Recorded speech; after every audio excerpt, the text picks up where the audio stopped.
Oh yeah. Good morning. It's a 7:14 a.m. stogie with the weight vest on. And you better bet your balls were getting after it. Quick adjustment and let's go. Yeah, 4th of July. Great day to be alive. Great day to be starting another day. I had a vulnerability hangover last night because as of this video, will probably be about maybe 8 days of me posting extremely vulnerable content. Not even 2 weeks. It's like 8 or 9 days. And man, has it completely changed my life. It's changed every aspect of my life. Just waking up, ripping a stogie, and ripping the truth of what I feel. It is, it was very scary for a long time. And now it's not scary. And it's fascinating because my old identity is like, I don't want this to end. I don't want this to go away. Like clinging and also afraid that I will fall back into old patterns. Well, that's not going to happen because the shift has occurred. When we reality shift into a new identity, it can feel like, oh, I don't want to fall back. I don't want to go back. Well, if you fall back, you haven't actually fully shifted into the new identity. You just glimpsed. So there's a difference between shifting and glimpsing. I've shifted. And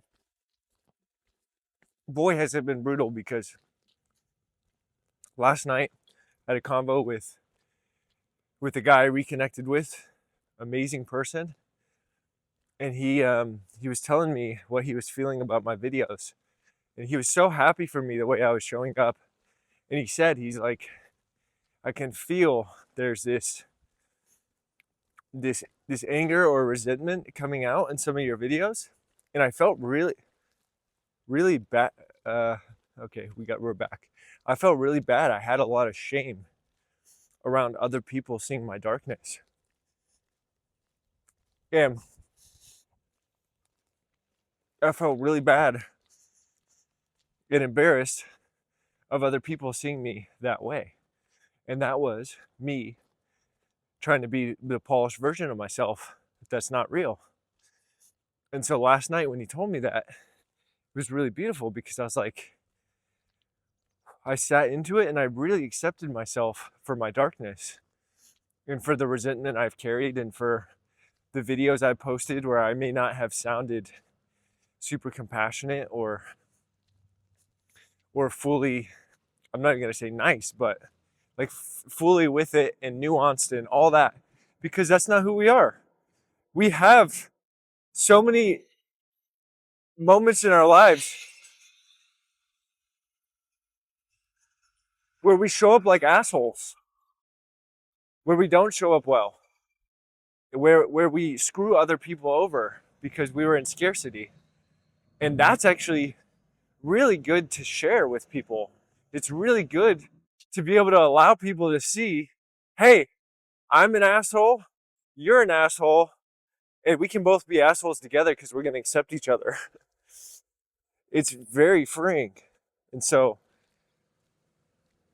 I was just sitting with everything last night, like, oh my God, I was looking at my videos. I was like, I have been absolutely ripping it for only a week. And it's been really challenging as I've reflected, at least this morning. It's like, whoa, I just had a bunch of people just completely expel themselves from my life. Like an energy of people, because or I wasn't showing up fully myself. And I do think there were some people that I knew who wanted me to stay that way. And it's the version of me that they knew, and that version is no longer there. And when I'm in my power, it's scary to people. I've been around really high level people, and I remember when I was first on the come up, being in a room with these people was like just painful, because it was like looking at a mirror of what I wanted to be, but I wasn't. And I wanted to be it so bad. And I just had to sit in the pain of like all the shit I would have to do to get there, or sit in the pain of believing that there's no way I could ever get there. That was actually what really hurt. It's like, oh, I'll never be that guy. And that's actually powerful medicine, because through that acceptance, I was able to realize that I don't need to be that guy. I'm not that guy, and I never will be.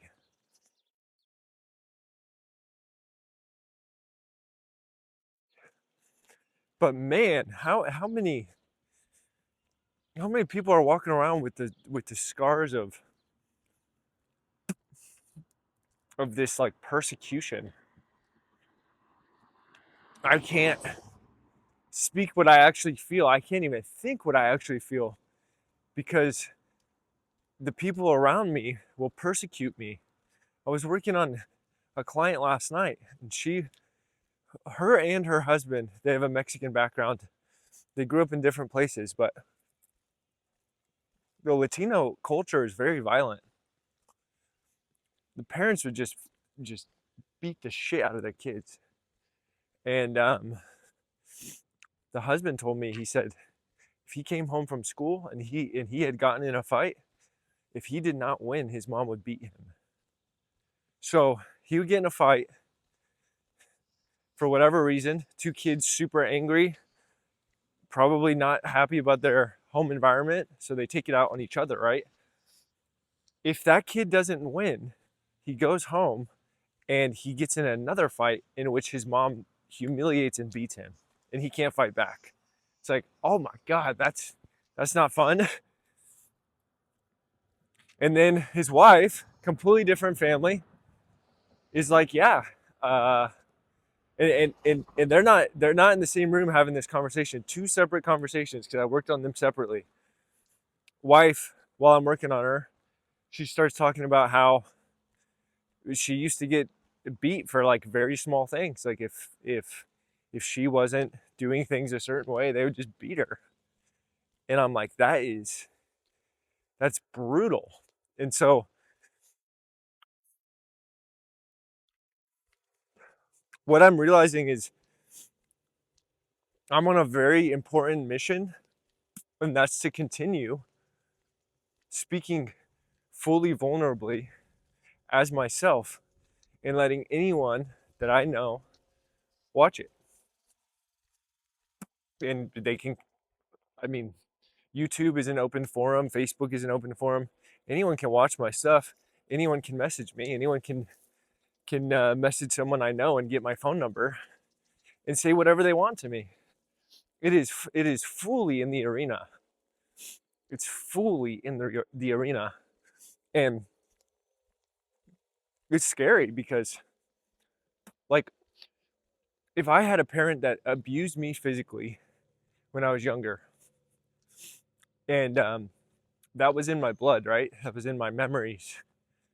It's in my DNA. And then I go and I start speaking about things that my parents will eventually not agree upon, because I'm not the same as them.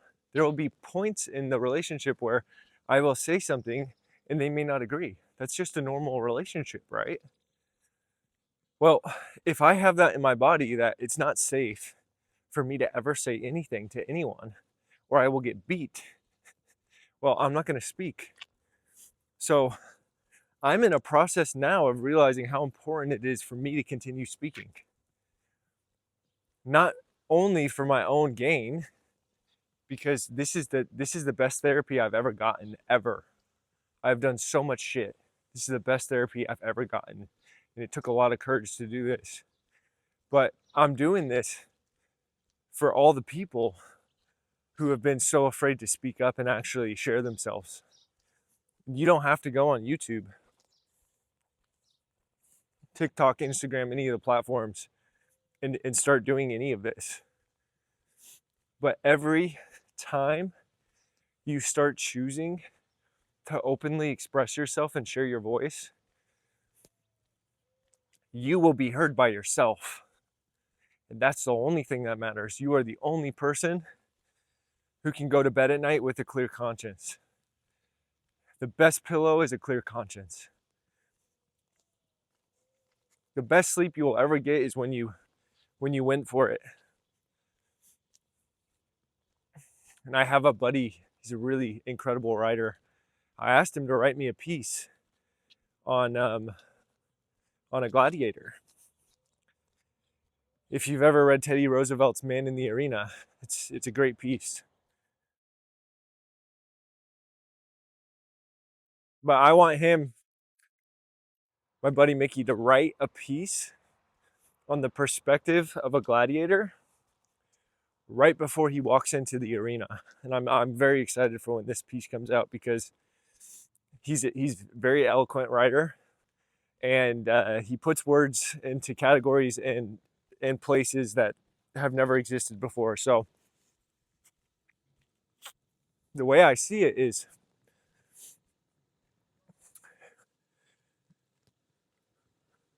we have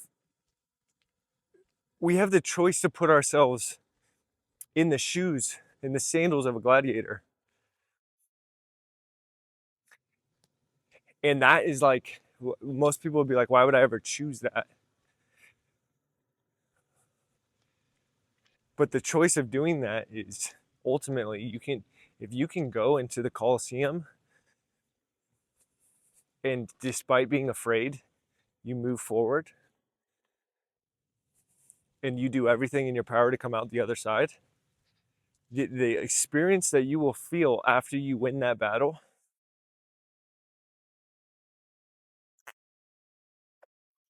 or even die, there is nothing like it. There's nothing like it, because there will be millions of people in that Coliseum. You could walk in and they could all be booing you, or you could walk in and they could all be sending you admiration. It doesn't matter. They're two sides of the same coin.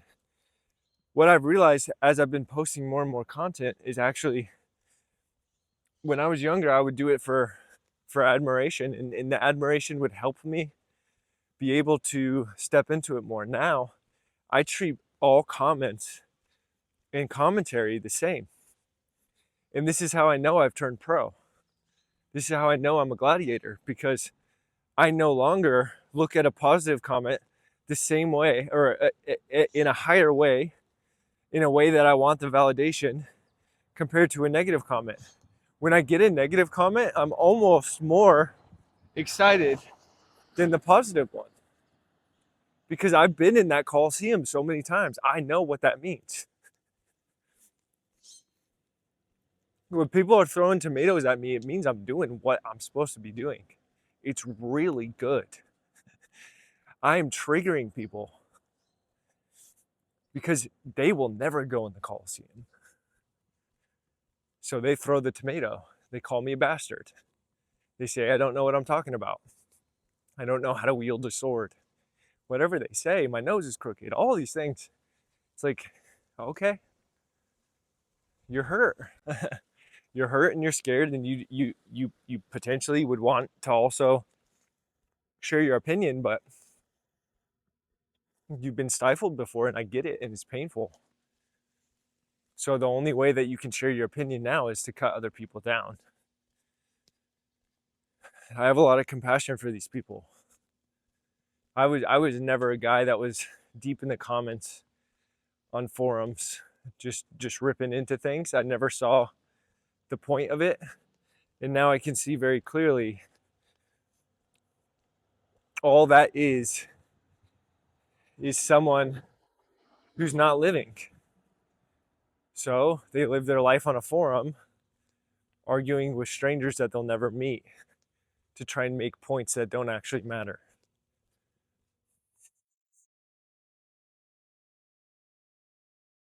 Life is tough for those who can't express themselves. And how many of us are walking around expressing ourselves at 5%, 10%? I have seen beyond the veil recently that when we start expressing ourselves, the world becomes a completely different place. Because not only do you piss people off, you become polarizing.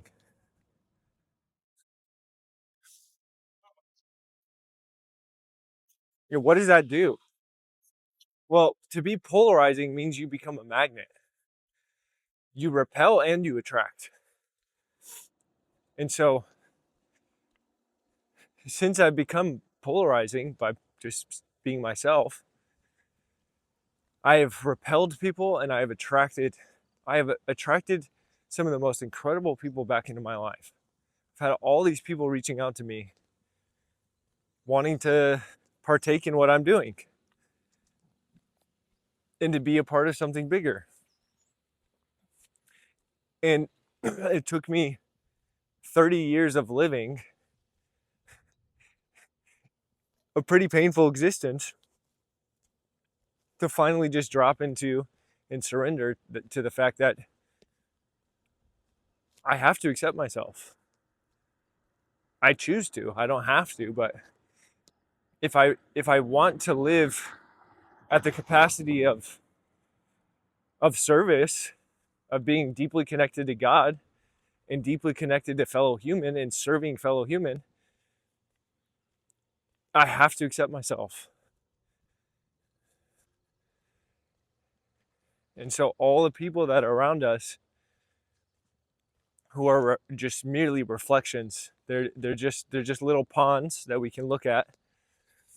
There are all these people who will throw little hooks out all the time. And if we get close to them by putting ourselves out there, we start swimming in the water, sometimes we're going to get hooked.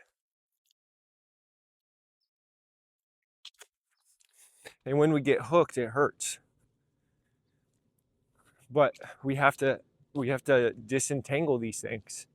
We have to go down and grab the hook. Have you ever seen someone where like they see blood and they just faint? Like they need someone to help them remove the hook. It's like we have to actually do it ourselves. We have to look at the blood and be like, oh, it's okay. It's okay. I'm the only one here for myself. I'm the only one that's going to do this. When we fully surrender to that, we become free. And I was talking with my buddy and we were discussing the very interesting thing about the hero's journey. And I brought up a point. I said, in order to really experience the hero's journey, I have noticed there are people, they live in the same place their whole entire life. And he goes, yeah, many of them, probably most of them, have not ever stepped out and fully experienced what life is like outside of their comfort zone. And so it's interesting because I just went on this long journey, and I'm not saying that anyone has to do what I did, because I did a lot of shit that just didn't need to be done, but it was my path and I had to walk that so I could understand myself more. But I'm able to come back and give back now. And he was saying, as we come home, like we can truly appreciate and be ourselves because we went and we did all that. But to not really go out on that journey and embark, and you don't have to move abroad or anything like that to live the hero's journey. You can do it from the comfort of your home. But it's as simple as, like, I was talking to another buddy a month ago. We were on a walk And he was just telling me, like, he had a business before and he backed out and he went and worked for another company. And he goes, dude, there's not a day I don't think about what would have happened if I just went all in. There's so much of that. We can become so afraid of the unknown. And that's where God exists. God does not exist in spreadsheets and scheming to get your social security money at a certain age. There is no security. If you get a weight vest, you are the security. That's it.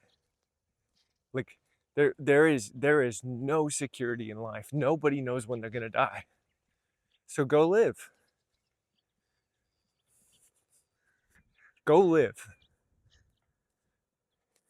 Live with heart, live with purpose, live with honor, live with integrity. But do it for yourself. Don't do it for anyone else. Don't do anything for anyone else. Oh, but Logan, I have a family. It's like, yeah, I know plenty of people who have families, and I know plenty of guys that don't sacrifice themselves for their family. They continue to maintain who they are as a man. And actually, it's through the sacrifice of truly being themselves that allows them to not ever have to make the sacrifice for their family. It's like, if I had kids tomorrow, I can't tell you what I would actually be doing, but from how I've lived so far, I would say I'm not gonna live a life with my kids where I'm not living, right? I'm gonna push the edges. I'm gonna spend the time with them in a way where it's like not even for them to admire me, but for them to live a cool life.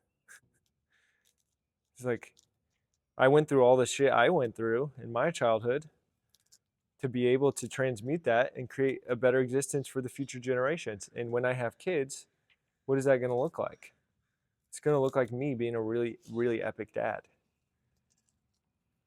I'm going to show up on days like an asshole. And there's going to be days where I'm not a nice person, but I'm going to always return back to putting myself first so that I can serve everyone else. Really interesting. I had my elbow on my client's hip yesterday. She said to me after the session, she's like, how did you know to say something that I never even told you? And it's really easy, because when you start working on opening up your body and understanding your body, and then you start working on other people, you will get communications from their body to speak to them. So I had my elbow on her hip, and I was just holding it, and I just spoke. Like, there was no even thinking, and I just said, you spend a lot of time putting other people before yourself, serving them, right? She goes, yeah, all the time. I'm like, yeah, that's probably why your neck hurts so much. She's like, yeah, I'm carrying so much. And I go, when are you going to stop carrying it all? And so we had a very deep conversation after. That's really where the work begins. And especially for women, there's this, Latino women particularly, there's this culture of, I have to serve the man or I'm not safe. That's a really fucked up dynamic right there. And I do believe it's important to have roles in the household. But if the man also isn't serving himself in a way in which he's full and he can show up for his wife, and a man has to serve himself different than a woman. A man has to be around other men, because other men will call that man out on his bullshit. and make fun of him.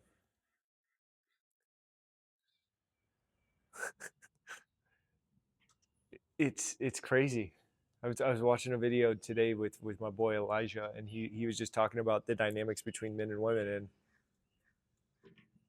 for men, we got to be we if we want to be good with women, we have to get roasted by other men. We have to. We have to develop a childlike essence and spirit in order to allow those women, not those women, in order to allow our real essence to come out, which is a playful kid. And when we create a safe enough place to say, my parents did this to me, my parents told me this, some person when I was young did some really heinous thing to me. When we let that go and we say, I'm safe here now with myself and I will protect you, we let go of the guilt and shame of that thing that happened to us. Because we as kids, when we're hurt by someone we love, and we can get hurt by them not even doing something bad. We can get hurt because of our own expectations of what we want, and we don't know, because we're children, especially if we haven't been taught, we don't know how to express it. So we can have parents that were completely trying their best, and that's a better way. That's a better way to look at it for all parents, even the parents that were abusive. It's like, what did they get? What kind of outputs were they given? What kind of shit was in the bloodline that they were too afraid to face? Will we do that work? We start going into, I'm safe now, I'm going to take care of myself, there's only me. Yes, I have a family, but it's only me for myself. No one else can take care of me. Sure, my wife can cook me food, but she cannot take care of my internal world at all. That's still external. Oh, wifey brought me a nice plate of dinner and told me I'm a beautiful man. Well, it's my choice for how that makes me feel. You made me feel a certain way when you said this. Well, it's like, no, that's not how that works. Like, you said something, it came into my internal world, and I chose where to place it. When we're not conscious, and we're not awakened, for lack of a better term, people will say something to us, and it will trigger responses of some childhood pattern or event or thing that is a wound, and it will hurt. And if they're pressing on the wound, it's easy to blame them. It's like, stop pressing on that. You're an asshole. You made me feel this way. And it's like, no, they're actually showing you where you need to have better boundaries. Now that you're an adult, this is really hard. This is growing up. Like, if someone says something to me and it hurts me, I can express to them, hey man, when you said this, it made me feel this way.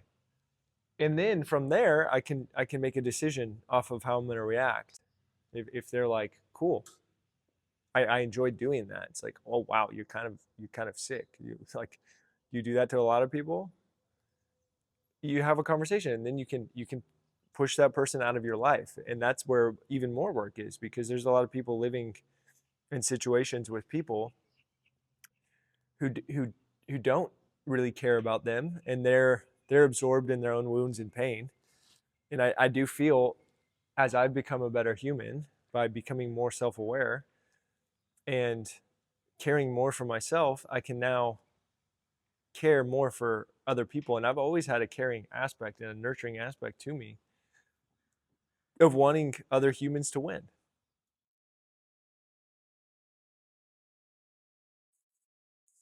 I've been in many situations where I've done bad things to people, and it was me becoming a persecutor in some aspect because I was in Cartman's drama triangle. If you guys don't know Cartman's drama triangle, draw a triangle on the bottom left. It doesn't matter what order it is, by the way. Bottom left, put persecutor. Top, put hero or savior. Savior is a better word. Bottom right, put victim. You can see this in most movies And you can see this in most day to day. So the only way to really be free is to get out of the drama triangle. And so when I was young, when I was a nurse, I was the rescuer. I was trying to save everyone. Like, oh, everyone's in pain. Let me sign up for this role that I'm going to get paid for through the illusion of security, and I'm going to go take care of all these people. And a lot of these people I was taking care of didn't want to take care of themselves. They didn't want to sit up in the bed and like move another day. I was just there kind of dragging them, and that is not healthy. Then you have so in the hospital system, this is a really good example. You have the hero, which are the nurses and the doctors and everyone trying to save these people. Many nurses and medical professional were caregivers when they were kids. Then you have the victim, which is the patient. And the patient is only a victim if the patient is not empowered. The best thing that I got out of nursing was seeing people who were empowered. And what was so wild about the people that were empowered? One, they looked dead in the face and they said, I'm ready. Like, or they would even say, I'm not ready, but I'm going to choose to be ready because I have no other choice. Or they would will themselves out of the hospital because they're like, I'm not going to be a victim to this situation. I got in a car accident. So what? It was another guy's fault. Some drunk driver hit me. Okay, what am I going to do today? My life has changed dramatically. I have a broken neck, but let's work on sitting up today in the bed.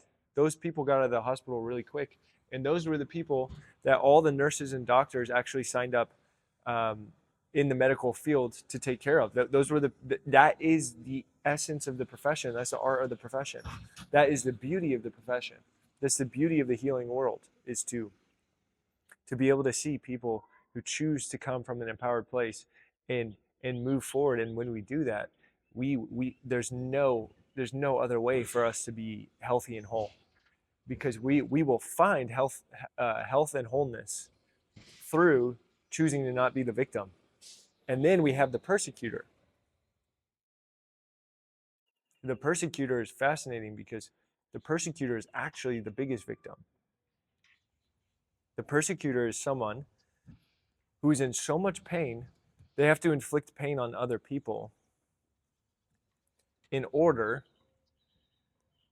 to manifest whatever they feel they need to feel safe. So I see this a lot. I've seen it a lot. The persecutor will grab for control. They will say mean things to someone. They will say mean things to someone, and if that person can't handle those mean things because they're not fully whole, they now become the victim. And it's not like, oh, you're being a victim. Sometimes people are victims to circumstances they didn't have control over. But if they get sucked in it and they don't choose empowerment, at some point they stay in the victimhood.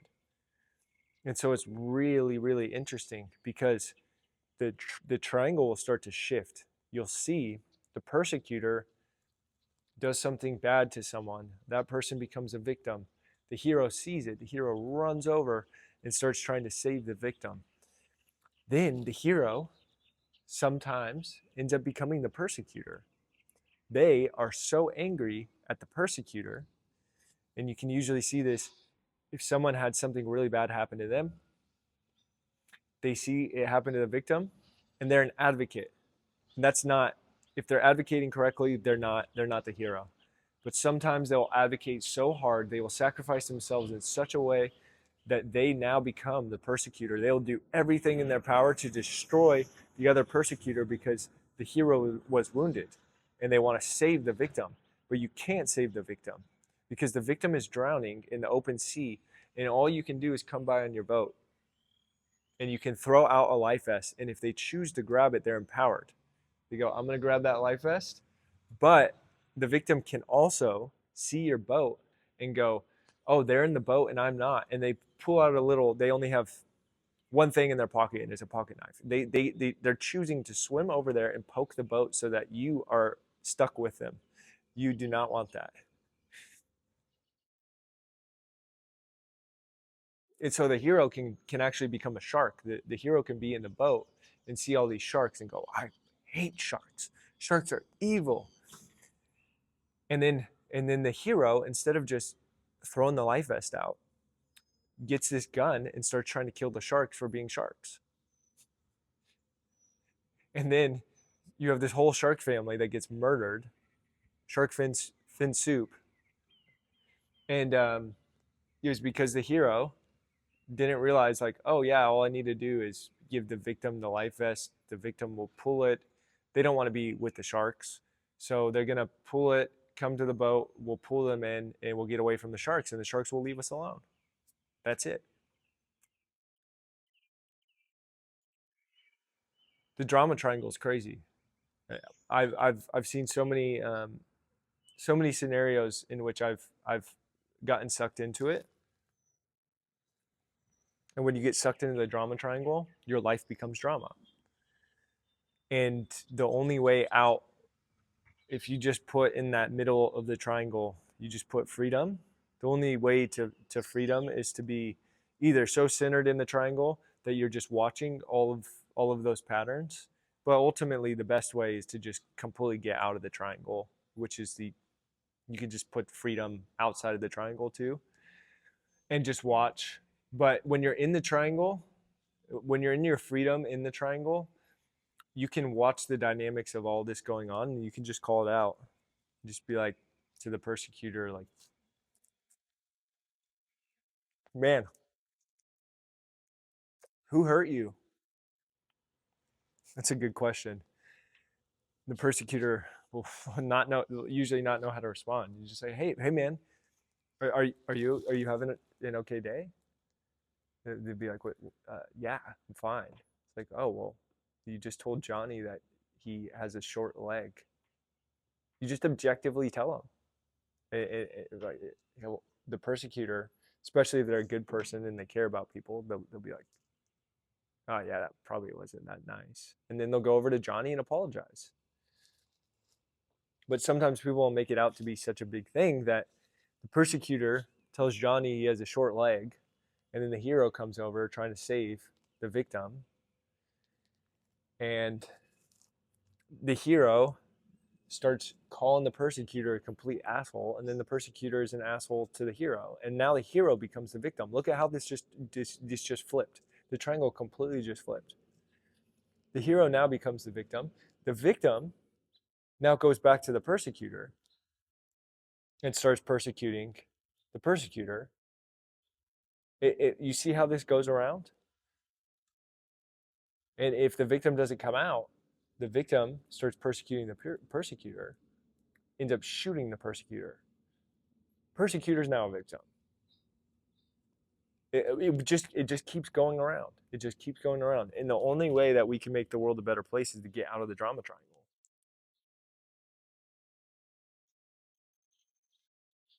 You can't solve the problem at the level of the problem. And if you want to change the world, rise above the negativity, rise above the hatred, the illusion of separatism, and choose to show up differently, choose to show up from a higher place.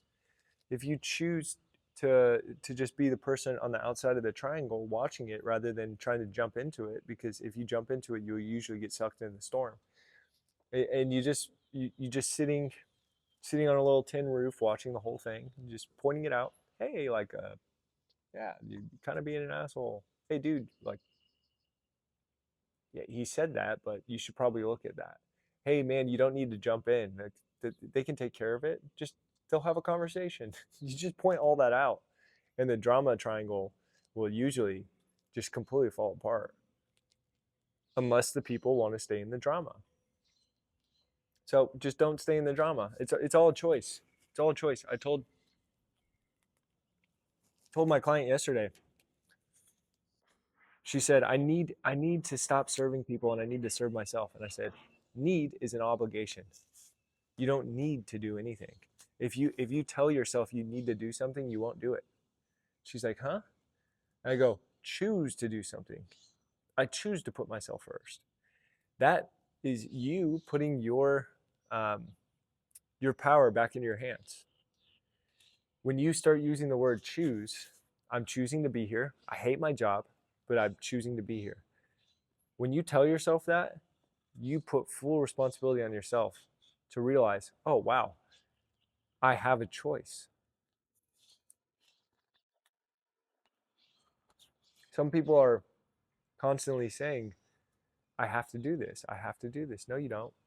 You don't have to do anything. Who is holding a gun to your head?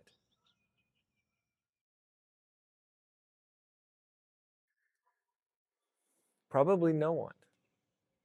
Even an inmate in prison, if they say you have to come out, he could stand there and not come out. And they might beat him, but he had a choice. They might beat him, put him in the infirmary, they might put him in the hole, but he had a choice, right? So it's life is all about choices. Choose to show up from a higher place. Choose to speak your truth. Choose to express yourself around everyone. Choose to show up to your family's dinner party and tell them that you don't believe in the religion that they believe in, and that they've been pushing it down your throat since you were a little kid and you don't want to talk about it anymore. Like, just do that. Do that and see what happens. When we have more men doing this, particularly, more women will feel safe doing this. More children will begin to learn the dynamics of what it's like to actually be healthy. They will grow up and create a new reality for everyone else and their kids. That's how we change the world. So, if you want to change the world with me and other men in our community, we have Ubuntu Fellowship. It is a philanthropic men's group. Unlike any men's group in the world, we got a Discord server. You can jump in there and you can jam with the boys. You got to apply below.